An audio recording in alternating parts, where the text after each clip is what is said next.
انت طبعا التقيت ونرجع عليه الموسيقار الرجال عبد الوهاب، التقيتوا مجموعة من الفنانين، بوك تحكي لنا كيف تعرفت عليه انت؟ تعرفت عليه لما هو زارنا هنا، يعني زارنا في غادي في نادي الصيد والرماية، ايه. وجمع وقال نبي يا ريت، هو يعني كلف المسؤول او المشرف او مدير اعماله مدير ايه اعماله ايه ايه. او المصاحب ليه، ايه المصاحبين هو اللي كانوا مدير مصاحبين اعماله ليه، حاجة ايه. اللي واحد منهم اذكر اللي كان حاضر الفنان حسن عربي. ايه. فهو كلف قال لهم انا ماذا بيا نبي عايز اسمع حاجه ليبي كده من الفولكلور، يعني من التراث. من التراث. ايه. فيعني كان مجموعه، كنا مجموعه من اغلبيه المطربين كانوا موجودين. كان كلهم غنوا اغاني بياتي في مقام ايه البياتي كلها. ما هو أغلبية أغاني التراث يعني ايوه. كويسة هذه. والمجموعه الاكثريه غنت كلها على النواء، على الصول، على درجه ايه. الصول، بياتي على درجه الصول. انا اخترت نغني على درجه الدوكا اللي نرتاح فيها، ما هو يعني احنا هذا احنا عندنا على مجموعة، الري. هي على ذكر ايه. احنا بعض المطربين منقسمين في اللي ما يقدرش يغني قرارات، ايوه. يغني جوابات. فزمان على على براي الشبيل القدم والفنانين القدامى يقول لك غني شايط، يغني فوق ايوه يعني. فوق. وواحد يغني هادي، يغني في القرار. ايوه. فانت طبعا طابقتك تغني دائما اغانيك الهادي، يعني ما البيت نحبش تغني ما على نحبش الدوخة. ايه. إيه، نحب المقام اللي نرتاح فيه والطبقه اللي ايه. نرتاح فيها، ما نحبش ايه. نكون متشنج يعني. صحيح. فغنينا، غنوا المجموعه، بعدين جيت انا غنيت، جاء دوري كذا، غنيت. شنو غنيت كانت في ذلك الوقت اغنيه محمد مرشان، الفنان محمد مرشان. ايه. نور العين والجوبه بعيده. ايه. ورفقتها باغنيه بعت المحبه. بعد محبة باعتبارها سريعة وتعتبر زي سريعه، البرودة ايوه، كده. يعني اعطيت ايه. لون، درت له وصلة يعني انت يعني درت ايه. وصله. فالراجل لما سمع، هو عنده عاده لما يبي يسمع ايه. يعني لازم يمسك يديه هيك على ودانه. ايه. لما في حاجه هيك يقولوا هم، يقولوا اللي يعرفوه، ايه. يعني ايه. المقربين معروف. منه، ايه. يدول لك لازم يمسك يدير يديه على ودانه مشان باش فعلانا يتاكد من بيديه هيك الصوت، يمسك باش بس يسمع الصوت اللي يغني. ايه. صحيح. فهذا اللي صار معي. غنيت نور العين، وغنيت بعت المحبه. في الاثناء هذه يعني بعد ما كملت لقيته يتكلم مع حسن عريبي ومع المرافقين اللي كانوا معاه. ايه. يعني يسال على الصوت هذا من هو اللي هو يسال عليه. ايه. ايه. لما سألوه قالوا له وانت شنو يعجبك فيه الصوت هذا، يعني شنو في أصوات هلبة غنت وكذا، يعني شنو؟ قال لهم والله فيه صوت وفيه حاجة أنا ما سمعتهاش قبل كده. طبعا أنا الحاجة هذه ما عرفتهاش.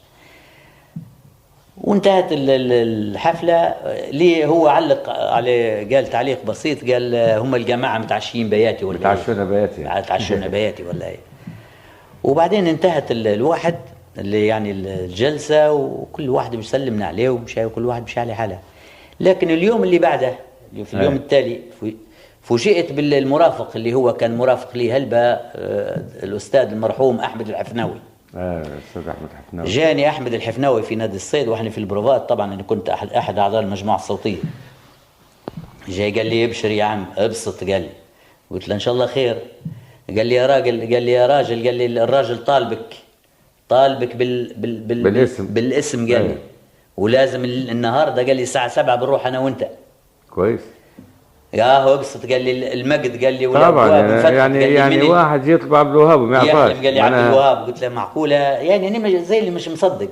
قال لي لا تروح، انا كنت لابس هيك شويه هيك، قال لي تغير تلبس لك هيك حاجه لايقه هيك، يعني لبس كذا. اخذت السياره فعلا، وقال لي من غير ما يحس بيك اي واحد من الجماعه، قال بعدين بيزعلوا وبيقولوا حتى احنا بنروح وبنقابلوه. شو معنى محمد رشيد يروح يقابل الموسيقار عبد الوهاب واحنا لا؟ قال لي بسكات. انا قال لي تو انت تروح للبيت تلبس وتلاقيني انا قدام الفندق اللي هو فندق الودان. كان مقيم غادي. ففعلا مشيت، لقيت الحفناوي راجي فيا، ركبت انا وياه، قدمني ليه. هذا قال للأستاذ اللي سمعته وكذا، وهو عنده هنا زي ما قلنا عنده دايما مسجل صغير مدايره فيه ده، ويسمع يعني يسمع حاجة يسجلها. فقال له اهو الأستاذ محمد اهو هنا وبحداك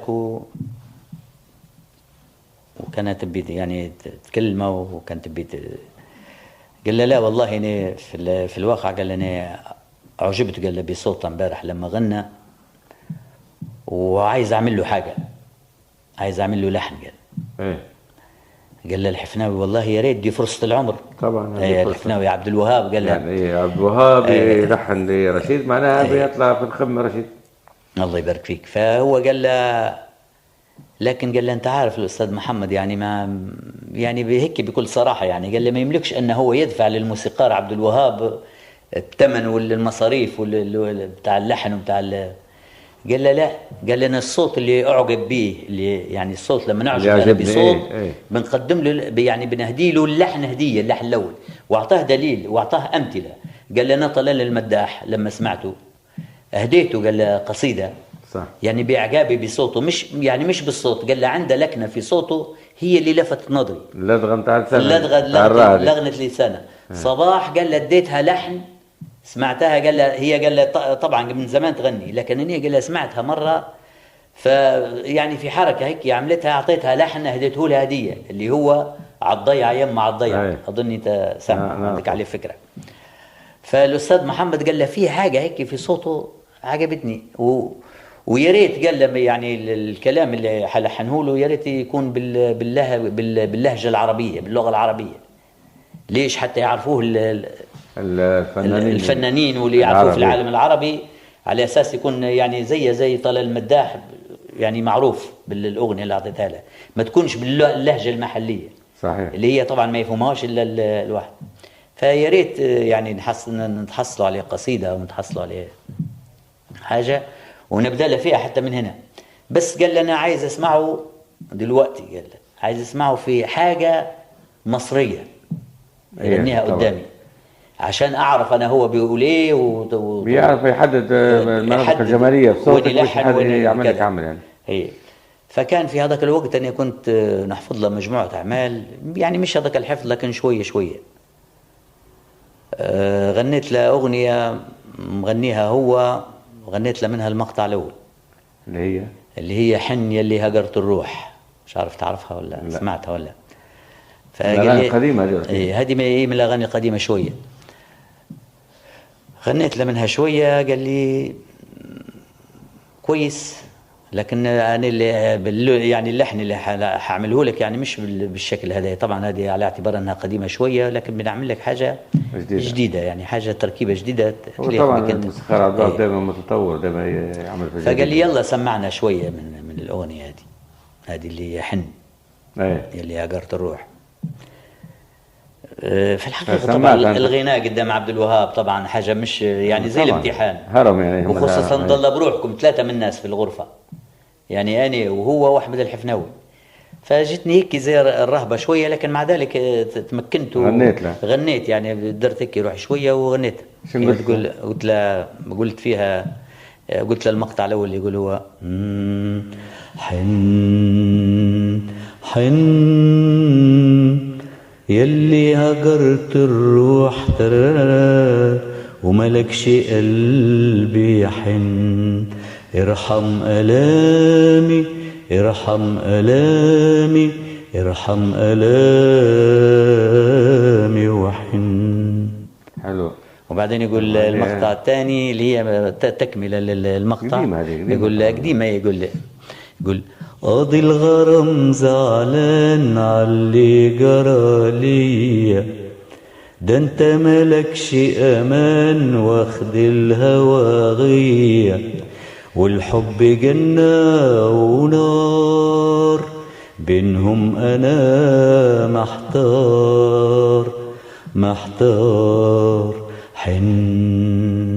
حن يلي هجرت الروح وملكش قلبي يحن. يا سلام يا سلام. فالحقيقه انبسط وقال لي ده انت جاهز اهو، يعني ما عندناش مشكله، ولو في حتى في اللغه قال لي ما عندناش مشكله. باهي. بعدين يعني بعدين طبعا هو مشيت انا طلب وكلام، مشيت انا اللي اتصلت باحمد الحريري، كان عنده في هذاك الوقت صدر له ديوان اغاني قديمه واغاني جديده بعنوان لو تعرفي. باهي. المهم وبعدين جبت له كتاب للشاعر علي الفزاني والشاعر نزار قباني، ومش في هذا في اليوم الثاني، ورفعتهم له وقال لي يا محمد اطمن، وان شاء الله غير المهم ما تستعجلنيش، يعني خليني على مهلي وخليني في الوقت المناسب ان شاء الله احمد هو اللي حيقول لك على الحفناوي، هو اللي حيبلغك امتى تجي القاهره وامتى ما. ففي يعني بعد قول مرور هيك سنه تقريبا هيك اتصل بي الحفناوي وقال لي راهو جهز روحك وتعالى تعالى انزل على مصر. مشيت انا لمصر. انا طبعا كانت عندي الوالده مريضه معي، ما خديتها معي حتى هي في زياره لمصر وحطيتها في مستشفى وقعدت نعالج فيها، وفي نفس الوقت انا نتردد على الحفناوي ونتلاقى انا وياه. عبد الوهاب طبعا